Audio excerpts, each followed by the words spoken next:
माहीर, आज काय स्पेशल बनवायचं? मम्मा, आज आपण ग्रीन चिकन बनवायचं. ओके. हॅलो, मी माझी सखी. आज माहीरची फरमाईश आहे ग्रीन चिकन बनव. मग म्हटलं चला ग्रीन चिकन बनवते आणि तुमच्यासोबत पण मी ही छोटीशी रेसिपी शेअर करते. एकदम इझी स्टेप आणि टेस्टी असं ग्रीन चिकन मी बनवणार आहे. ग्रीन चिकनसाठी मी काय केलेलं आहे, आलं घेतलेलं आहे, थोडं लसूण घेतलेली आहे आणि अशी भरपूर अशी कोथिंबीर घेतलेली आहे. कारण आपल्याला चिकन ग्रीन बनवायचं आहे. आता ग्रीन बनवायचं आहे म्हटल्यानंतर थोडंसं कलर तर ग्रीन आलंच पाहिजे ना, म्हणून मी कोथिंबीर जास्त घेतलेली आहे. आणि त्याच्यामध्ये टाकण्यासाठी मी 2 चमचे दही घेणार आहे. आता हे सर्व मी मिक्सरच्या भांड्यात टाकून घेते आणि एकदम बारीक पेस्ट करून घेणार आहे.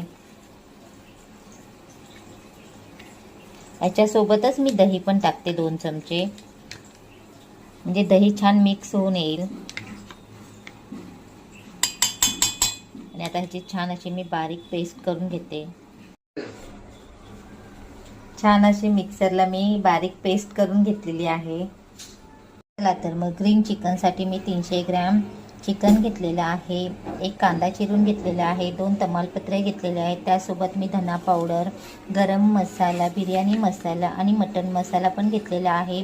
आणि मी त्यासोबत मी ही पेस्ट पण तयार केलेली आहे, जी मी ग्रीन चिकनसाठी यूज करणार आहे. चला तर मग रेसिपी आपण स्टार्ट करूया.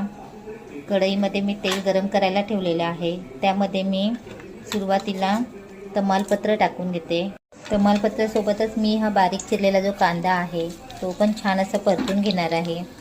छान असा कांदा पण परतून झालेला आहे. आता मी त्याच्यामध्ये चिकन टाकते.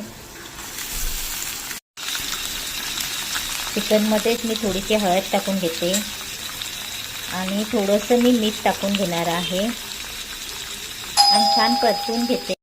आता चिकन परतून घेतल्यानंतर मी झाकण ठेवणार आहे आणि 5 ते 10 मिनटं मी वाफेवर त्याला थोडंसं शिजवून घेते. झालं 7-8 मिनटानंतर मी झाकण काढलेलं आहे. छान असं चिकनला पाणी सुटलेलं आहे. आता मी जी पेस्ट केलेली आहे ग्रीन कलरची ती पण ह्याच्यामध्ये मी टाकून घेते. छान असं पुन्हा हे परतून घेऊया. आता काय करणार आहे, मी पुन्हा झाकण ठेवणार आहे आणि 10 मिनिटं असं स्लो गॅसवरतीच मी चिकनला शिजवून घेते. 5 मिनिटानंतर आपण झाकण काढलेलं आहे. छान असं कलर पण आलेला आहे चिकनला. आता जे बाकीचे मसाले आहेत ते पण त्याच्यामध्ये आपण टाकून घेऊया.